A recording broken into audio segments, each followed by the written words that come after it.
बिस्मिल्लाहिर्रहमानिर्रहीम। Cover story में खुश आमदीद। आऊं आहियां इरफान महबूब। पाकिस्तान जी सियासत में हिकु भेरो ॿीहर नयनि चूंडुनि जो शोर ज़ोर वठंदो पियो वञे। हुकूमत जे ख़िलाफ़ ग्रैंड अपोज़िशन अलायंस वजूद में अची चुको आहे। पाकिस्तान तहरीक इंसाफ़ ऐं जमियत उलमाए इस्लाम इन मामले खे लीड पियूं कनि, जेतोणीक मौलाना फज़लुर रहमान साहब वारो मामिलो अञा ताईं मुंझारे जो शिकार आहे। पर हुकूमत ऐं अपोज़िशन ॿई इहा ख़्वाहिश ज़ाहिर कनि पियूं या उमेद ज़ाहिर कनि पियूं त मौलाना साहब वारो जेको पलड़ो आहे उहो संदन जे हक़ में ई वेंदो। उन सां गॾोगॾु अॼु सुप्रीम कोर्ट जे चइनि जजिस चीफ जस्टिस ऑफ पाकिस्तान खे ख़त लिखियो आहे ऐं उन ख़त में उन्हनि मुतालबो कयो आहे त जजिस मुक़ररी वारो जेको मामिलो आहे उनखे मुअतल कयो वञे। गॾोगॾु 6वीं आइनी तरमीम ते हिकु भेरो ॿीहर फुल कोर्ट जोड़ण जो मुतालबो कयो वियो आहे, जॾहिं त सुभाणे 8 फेबरवरी आहे ऐं अॼोके ॾींहं ते ई गुज़िरियल साल पाकिस्तान में आम चूंडूं थियूं ऐं चूंडुनि खां पोइ जेका सूरत हाल डेवलप थी उहा तव्हां असां सभिनी जे साम्हूं आहे। सुभाणे पाकिस्तान तहरीक इंसाफ़ जी तरफ़ खां कारो ॾींहुं मल्हायो वेंदो। 10 फेबरवरी ते वरी वकीलनि जे तरफ़ां बि हिकिड़ो मार्च ऐलानियल आहे जेको बुनियादी तौर ते पीका एक्ट ऐं 6वीं आइनी तरमीम जे ख़िलाफ़ आहे। इन मामले ते पाण ॻाल्हाईंदासीं। असांखे टेलीफोन लाइन ते जॉइन किया है सीनियर सहाफ़ी तज़िया निगार अम्मार मसूद साहब। अम्मार साहब, बहुत शुक्रिया सर, आपने हमें वक्त दिया। सबसे पहले आपसे जानना चाहूँगा, पाकिस्तान की सियासत में नई सफ़ बंदी हो चुकी है या फिर होने जा रही है? क्या मुस्तकबिल देख रहे हैं आप हुकूमत का या फिर इस नई सियासी सफ़ बंदी का? देखिए, पाकिस्तान तहरीक इंसाफ ने हुकूमत को गिराने की, डिस्टेबलाइज करने की, हुकूमत को बदनाम करने की, हुकूमत की रेटिंग और क्रेडिबिलिटी खत्म करने की कई दफा कोशिश की है। अली अमीन गंडापुर साहब जो KPK के वजीर आला है, वो जो है 3 दफा लश्कर कशी कर चुके हैं और उसमें से एक दफा का वाकया 26 नवंबर है जिसके अंदर लोगों का लोग मारे भी गए। ये एक मुसलसल कोशिश है उस हुकूमत के खिलाफ जो थोड़ी सी पॉलिटिकल और इकोनॉमिक स्टेबिलिटी लाने की कोशिश कर रही है। उन्हें पता है कि अगर यहाँ पर महंगाई कम हो गई, यहाँ पर अगर स्टॉक मार्केट बेहतर हो गई, यहाँ पे अगर इंफ्रास्ट्रक्चर पे पैसे खत्म हो गए तो अपोजिशन की जो लड़ाई मार कुटाई वाली सियासत है वो बिल्कुल खत्म। ये सारा कुछ होता KPK से ही है। अनफॉर्चुनेटली आपने देखा होगा कि पंजाब से कोई शख्स इस तरह के काफिले में लश्कर में शरीक नहीं होता, सिंध से कोई शख्स शरीक नहीं होता, बलूचिस्तान से कोई शख्स शरीक नहीं होता। KPK में आपको पता है कि 2 बड़ी कुव्वतें हैं, तहरीक इंसाफ और मौलाना फजलुर रहमान। तहरीक इंसाफ ने कई दफा एहतजाज करके देख लिया। उनके लोग एक खास तादाद से नहीं निकलते, 10-12 हजार पूरे लाव लश्कर के साथ सरकारी मशीनरी के इस्तेमाल के साथ उन्हें पैसे दे के MNA MPA को धमकियां देकर 10-12 हजार से लोग ज्यादा नहीं निकलते। अलबत्ता मौलाना फजलुर रहमान एक बिल्कुल डिफरेंट फिनोमेना है। मौलाना की शायद सियासी कुव्वत इतनी ज्यादा नहीं है, पूरी असम्बली में इतनी ज्यादा नशिस्तें नहीं हैं, लेकिन मौलाना की स्ट्रीट पावर बेइंतहा ज्यादा है, तहरीक इंसाफ से बहुत ज्यादा। तो इस वक्त जो कोशिश हो रही है, इस वक्त जो जंग हो रही है कि मौलाना फजलुर रहमान को अपोजिशन के साथ ना मिलने दिया जाए। आपने देखा होगा इसी सिलसिले में कल रात को अचानक वज़ीर आज़म मौलाना फजलुर रहमान के पास चले गए, इसलिए कि उन्हें पता है कि मौलाना अगर उनसे उनके साथ मिल गए तो वो हुकूमत को बहुत ज्यादा नुकसान पहुंचा सकते हैं। दूसरी जानिब मौलाना का तहरीक इंसाफ के साथ जो इत्तफाक है या मुआहदा है या इत्तेहाद है वो गैर फिक्री भी है। गैर फिक्री इस वजह से है कि दोनों एक दूसरे के राइवल हैं और एक दूसरे के हक में नहीं है। मौलाना फजलुर रहमान वाहिद पॉलिटिशियन या सियासी जमात है जिसने नारा लगाया था कि सबसे ज्यादा धांधली KPK में हुई है, और KPK में धांधली से मुराद ये है मौलाना फजलुर रहमान मानते हैं, समझते हैं कि उनकी बहुत सारी नशिस्तें तहरीक इंसाफ की झोली में डाल दी गई। इसीलिए उन्होंने कई दफा प्रेस कॉन्फ्रेंसेस में कहा कि असल में फॉर्म 47 जो है वो तहरीक इंसाफ के साथ KPK में लगा। अब सूरत हाल बहुत ज्यादा दिलचस्प हो रही है। दिन ब दिन हालात जो है वो 2 कुव्वतें आपस में लड़ रही। एक कुव्वत वो है जो मुल्क को स्टेबल रखना चाहती है, चीजों को काम डाउन करना चाहती है, सियासी माशी इस्तेहकाम की तरफ लेके जाना चाहती है। दूसरी कुव्वत वो है कि जो डिस्ट्रक्शन चाहती है, डेवस्टेशन चाहती है, इस निजाम को तोड़ फोड़ कर शायद खुद बरसरे इक़्तिदार आना चाहती है।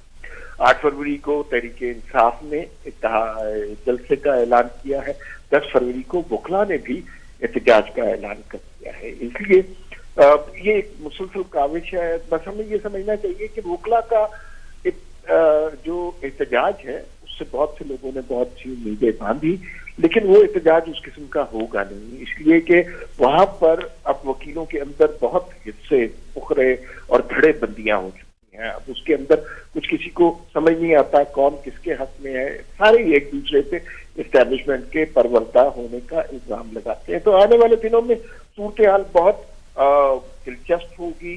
आज एक बिल्कुल मुख्तलिफ खबर भी आई इस हवाले से, वो फिच की रिपोर्ट आ गई है, और फिच एक इंटरनेशनल रेटिंग एजेंसी है, उसने पाकिस्तान की इकोनॉमी के बारे में बड़ी अच्छी रिपोर्ट दी है और बड़ी खुश आइंद बातें की है।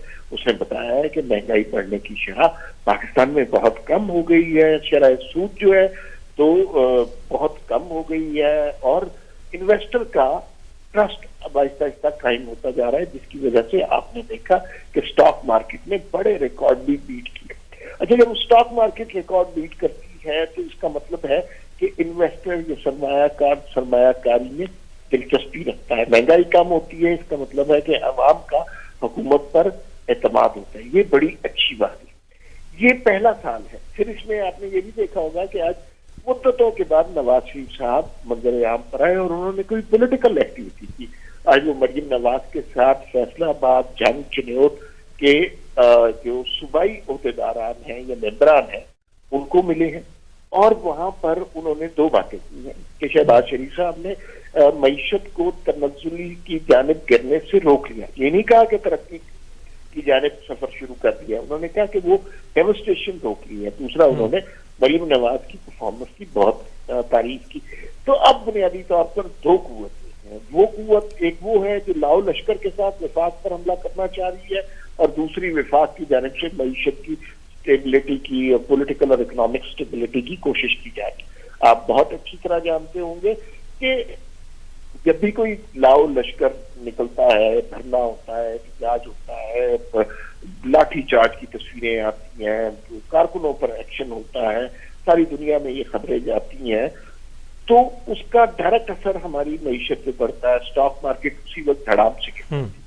दूसरी जानिब अगर किसी ऐसे रहनुमा को जिसने बड़ा इंतशार फैलाया हो उसको सजा होती है, स्टॉक मार्केट आसमान से बातें करने लगती है। तो ये मेरे ख्याल में इन कुव्वतों का आखिरी मार्का समझ लीजिए, चूंकि इस्टेब्लिशमेंट की पूरी सपोर्ट हुकूमत को हासिल है और हुकूमत काम भी अच्छा कर रही है। मेरी नजर में मेरे ख्याल में अब हमें बहुत जरूरी है कि मीडिया के प्लेटफॉर्म से सहाफियों को, चैनलों को ये बताना चाहिए उन नौजवानों को कि भाई आप तहरीक इंसाफ के साथ मिलकर अपना मुस्तकबिल बर्बाद ना करें। आपके पढ़ने के दिन है, आपके रोजगार करने के दिन है, आपके कारोबार करने के दिन है। नौजवानों को आप वरगला कर जलसों में तो ला सकते हैं, लेकिन इससे उनका मुस्तकबिल बनेगा नहीं, बर्बाद हो जाएगा। तो इंटरेस्टिंग सिचुएशन है, इंटरेस्टिंग सूरत हाल है। ग्रैंड लाइफ बनते भी हमने बहुत देखे हैं माजी में, और दिनों में टूटते भी देखे हैं। तो देखते हैं इस ग्रैंड लाइफ में कितनी कुव्वत है और कितनी देर तक ये मिलकर चलता है, और कितनी अफरादी कुव्वत जमीन पर दिखा सकता है। दोनों एक दूसरे को माजी में गाली भी देते रहे हैं। मौलाना इमरान खान को क्या यहूदियों का एजेंट कहते रहे, और तहरीक इंसाफ और इमरान खान तमस्कुर उड़ाते रहे मौलाना का दिलजल की दिल का नारा। ठीक। अच्छा अमर साहब, ऐसे ही गैर फितरी इत्तेहाद हुकूमत की सूरत में हमारे सामने है। पाकिस्तान पीपल्स पार्टी को भी रिजर्वेशंस हैं कुछ मामलात पे हुकूमत के साथ, जिसमें से सर फहरिस्त कैनाल्स वाला इशू है, और पीटीआई तो है ही अपोजिशन में, और वो उनको तो है ही है रिजर्वेशंस। मौलाना साहब भी उन्होंने 2 दिन कबल जो बात कही आपके सामने है। पीका एक्ट के बाद हम देख रहे हैं कि सहाफ़ियों को भी रिजर्वेशंस हैं, वो भी सरापा एहतजाज हैं, और उसके साथ साथ जो वकील बिरादरी है उनमें भी एक तशवीश पाई गई है, और मुख्तलिफ़ औकात पे हम देख रहे हैं वो कभी लॉन्ग मार्च का ऐलान होता है, तो कभी किस तरह की धमकी आ जाती है, या कभी किस तरह का ऐलान हो जाता है। तो अब पाकिस्तान तो है ही मुमकिनात का देश। ये जो सारे मामलात हैं, آپ کو خوش اسلوبی سے یہ نمٹتے ہوئے نظر آ رہے ہیں یا یہ معاملات ایک مرتبہ پھر سڑک کی جانب بڑھ رہے ہیں؟ بہت سارے موضوعات کو آپ نے چھیڑ دیا ہے، اس میں سے دائی بہت سب پر بات کرتے ہیں۔ پہلی بات تو یہ ہے کہ یہ بات درست ہے کہ پیپلز پارٹی کا اور موجودہ حکومت کا اتحاد غیر فطری ہے۔ یہ دو مختلف قسم کی جماعتیں ہیں، مختلف قسم کی سوچ رکھتی ہیں، مختلف قسم کے سیاست کرتی ہیں، اس سب کے باوجود اکٹھی ہیں، اور اس کی ریزن بڑی نیچرل ہے، جس کی وجہ سے وہ اتحاد غیر فطری نہیں فطری ہو جاتا ہے۔ ان سب پارٹیوں کو ایک افریت کا ڈر ہے، جسے ہم پی ٹی آئی یا عمران خان کہتے ہیں۔ جب تک وہ افریت کا خوف رہے گا، یہ ساری پارٹیاں اکٹھی رہیں، اور جیسے ہی اور انہیں پتا ہے کہ اگر یہ علیحدہ علیحدہ ہوئی، یہ حکومت ختم ہوئی، یہ دوبارہ الیکشن کی طرف گئے یا کچھ ان ہاؤس چینج ہوا، تو وہ افریت، وہ دیو انہیں کھا لے گا۔ تو یہ آپ بالکل بے فکر رہیے کہ یہ ان کے آپس میں اختلافات ہوتے ہیں، سیاسی جماعتوں کے جو اتحاد میں بھی ہوتے ہیں، ان کی بیان بازی بھی چلتی ہے، ان کے اختلافات بھی ہوتے ہیں، ان کے مختلف نظریات بھی ہوتے ہیں، لیکن اگر آپ یہ سمجھ رہے ہیں کہ کسی سٹیج پر پیپلز پارٹی ناراض ہو کر حکومت چھوڑ جائے گی یا مسلم لیگ نون پیپلز پارٹی سے راہیں جدا کر لے گی، تو یہ ممکن نہیں ہے، کم از کم اس سیٹ اپ کے اندر ممکن نہیں ہے۔ اس سیٹ اپ کا ایک ہی مقصد ہے کہ معیشت کو آگے بڑھانا اور اس کو کسی بھی جو ہے نا لشکر کشی سے بچانا۔ دوسری بات، آپ نے پیکا ایکٹ کا ذکر کیا، پیکا ایکٹ کیا ہے؟ اس پر صحافیوں کو بھی اعتراض ہے، سب کو اعتراض ہے۔ ایک بات پہ سارے متفق ہیں، ماضی میں بھی ہم صحافیوں کی آواز بند کرنے کی کوشش کی گئی ہے، آزادی اظہار پر قدغنیں لگی ہیں، لیکن کوئی صحافی، کوئی چینل، کوئی ادارہ کبھی یہ نہیں کہہ سکتا کہ آزاد فیک نیوز کو پروموٹ کرنا چاہیے، فیک نیوز کو اجازت دینی چاہیے۔ اس مسئلہ فیک نیوز کا نہیں ہے، مسئلہ صرف اتنا ہے کہ اگر حکومت تھوڑی سی جلد بازی نہ کرتی، صحافیوں سے مشورہ کر لیتی، صحافیوں کی تنظیموں سے بات کر لیتی، میڈیا کے اداروں کے سرپرستوں سے مشورہ کر لیتی، تو پھر اس کے بعد یہ معاملہ اتنا تکلیف دہ نہ ہوتا۔ پھر اس میں پرابلم یہ ہو گئی ہے کہ جتنی جلدی سے یہ کیا گیا نا کہ ایک دن اسمبلی میں، اگلے دن سینٹ میں، فٹافٹ جیسے پتہ نہیں کیا ہو رہا ہے، تو اسی میں کرنے سے شکوک بڑھتے ہیں، لوگوں کو یہ لگتا ہے۔ لیکن دوسری جانب آپ دیکھ لیجیے فیک نیوز کتنا بڑا افریت بن چکی ہے، اور اس سے پاکستان کو بہت نقصان پہنچا ہے، ساری دنیا کو بہت نقصان پہنچا ہے۔ اور یہ جو اور سوشل میڈیا، آپ کو پتا ہے کہ انگلینڈ میں جو ابھی رائٹس ہوئے ہیں، اس کی ریزن ایک فیک نیوز ہی نکلی ہے۔ امریکہ میں جو اختلافات اور جھگڑے ہوئے ہیں اور کیپٹل ہل پر حملہ ہوا ہے، وہ کچھ اور سچویشن تھی۔ تو بھائی یہ فیک نیوز کو جو حکومت بھی روکنا چاہتی ہے، وہ اس کو روکنا چاہیے، اس کے ہاتھ مضبوط کرنے چاہیے۔ ہاں، آزادی اظہار پر کوئی قطغن نہیں ہونی چاہیے، اور صحافیوں کو سچ بولنے سے منع نہیں کرنا چاہیے، جھوٹ بولنے پر پابندی ہونی چاہیے۔ اس کے لیے قانون سازی ہم بہت عرصے سے ڈیمانڈ کر رہے تھے، قانون سازی ہونی چاہیے، اور قانون سازی ہوگی۔ یہ جو یوٹیوبرز جو ہے نا، جو ڈالر کما رہے ہیں جھوٹ بول کر، جب ان کو جرمانے ہوں گے، میں نہیں چاہتا کہ ان کو کوئی گرفتاری ہو یا کچھ ہو، ان کو جرمانے ہونے چاہیے، انہیں فائنینشیل لاس ہونا چاہیے فیک نیوز پر، تو ٹھیک ہے، جیسے دنیا بھر میں ہوتا ہے، اگر آپ فیک نیوز دیں گے وہ آپ کا اکاؤنٹ بند کر دیتے ہیں۔ تو یہ تیسرا آپ کے سوال کا حصہ وکلا کی تحریک تھی۔ وکلا کی تحریک مجھے نہیں لگتا کہ بہت زیادہ منظم ہو سکے گی، کیونکہ وکلا کے اپنے بہت سارے دھڑے ہیں، اور ان دھڑوں کے درمیان بہت اختلافات ہیں، اور اس میں تقسیم اتنی واضح ہے کہ وہ مکمل طور پر ایک بڑا گروپ کبھی بھی نہیں بن سکے۔ صحیح۔ اچھا سر، سپریم کورٹ کے 4 ججز نے بھی آج خط لکھا ہے۔ جسٹس منصور علی شاہ صاحب ہیں، منیب اختر صاحب ہیں، جسٹس عائشہ ملک صاحبہ ہیں، اور جسٹس اطہر من اللہ صاحب ہیں۔ انہوں نے ایک تو مطالبہ کیا کہ ججز مقرری والا جو ایشو معاملہ ہے اس کو مؤخر کیا جائے، اور دوسرا 26ویں آئینی ترمیم پہ ایک مرتبہ پھر فل کورٹ بنانے کی تجویز دی ہے یا مطالبہ کیا ہے، اور ساتھ ہی اس سے ہی ریلیٹڈ کچھ سوال بھی اٹھائے ہیں۔ تو یہ کافی سالوں سے ہم ایک تقسیم دیکھ رہے ہیں سپریم کورٹ میں، ہائی کورٹ میں ابھی ریسنٹلی جو جج صاحب اپوائنٹ ہوئے ان کے حلف کو لے کر ایشو بنایا گیا، اسلام آباد ہائی کورٹ کے ججز نے چیف جسٹس کو ریپریزنٹیشن ارسال کی، آج پھر یہ جو 4 ججز صاحبان ہیں انہوں نے بھی اپنے خط میں اس چیز کا ذکر کیا ہے. تو یہ جو تقسیم پائی جا رہی ہے دن بدن جو بڑھتی جا رہی ہے، اس کا آپ انجام کیا دیکھ رہے ہیں؟ دیکھیے، ہمیں یہ جو سپریم کورٹ کا جج ہوتا ہے وہ بڑا ہی ویل ریسپیکٹڈ ہوتا ہے، اس کی معاشرے میں بڑی عزت ہوتی ہے اور ہونی چاہیے. لیکن گزشتہ کچھ عرصے سے ہم نے دیکھا ہے کہ ایک دوسرے کے خلاف خط لکھے جا رہے ہیں اور وہ خط دوسرے مخالف فریق تک پہنچنے سے پہلے میڈیا کو ریلیز کر دیے جاتے ہیں. یعنی اپنے گندے کپڑے چوک میں دھو رہے ہیں. اس سے مطلب کون حق پہ ہے اور کون باطل ہے وہ علیحدہ بات ہے، لیکن اس سے ساری سپریم کورٹ کی، نظام انصاف کی سبکی ہوتی ہے، لوگوں کی نظر میں ان کی حیثیت، وقت، اہمیت کم ہوتی ہے. اب آ جائیں گی یہ 26ویں آئینی ترمیم کے. دیکھیے، جو ہمارے ہاں ججز کی اپوائنٹمنٹ کا سلسلہ تھا وہ بنیادی طور پر بہت ہی ختم تھا. ہم نے یہ سارے معاملات سپریم کورٹ کے ججوں کی سینیورٹی کی بیس پر ان کو تفویض کر دیے تھے. دنیا میں کہیں ایسا نہیں ہوتا، سارے جو ہے سینیورٹی کی بیس پہ نہیں ہوتے. ہم نے یہ دیکھا کہ دیکھیے کہ وہ جاوید ہاشمی صاحب کی تقریر یاد رکھیے جو 2014 کے دھرنے میں انہوں نے کی تھی. اس میں انہوں نے کہا تھا کہ ایک ترتیب سے لگے ہوئے ججز آ رہے ہیں جو آگے عمران خان صاحب کو سپورٹ کریں گے، اور وہ سارا کچھ ہوا. ثاقب نثار سے دیکھ لیجیے، آصف کوسا، گلزار، بردیال، یہ سارے جو ہے عمران خان کو فیور کرنے کے لیے یہاں پر آئے ہوئے تھے.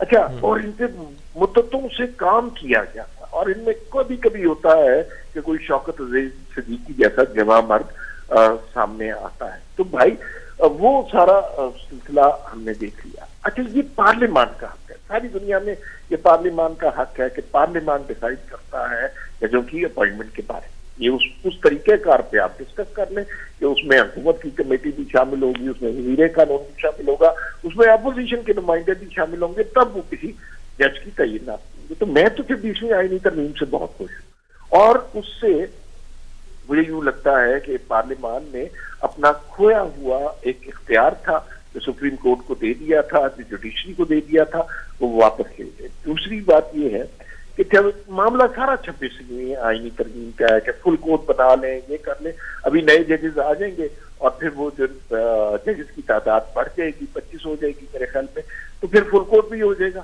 وہ کوئی مسئلہ نہیں ہے. 26ویں آئینی ترمیم کو ختم کرنے کی جو کوشش کی جا رہی ہے درون خانہ، اس کے لیے جو کوشش کی جا رہی ہے وہ کبھی بھی ثمر آور ثابت نہیں ہے. اس کی وجہ یہ ہے کہ یہ کوئی آرڈیننس نہیں ہے، یہ کسی ڈکٹیٹر کا حکم نہیں ہے.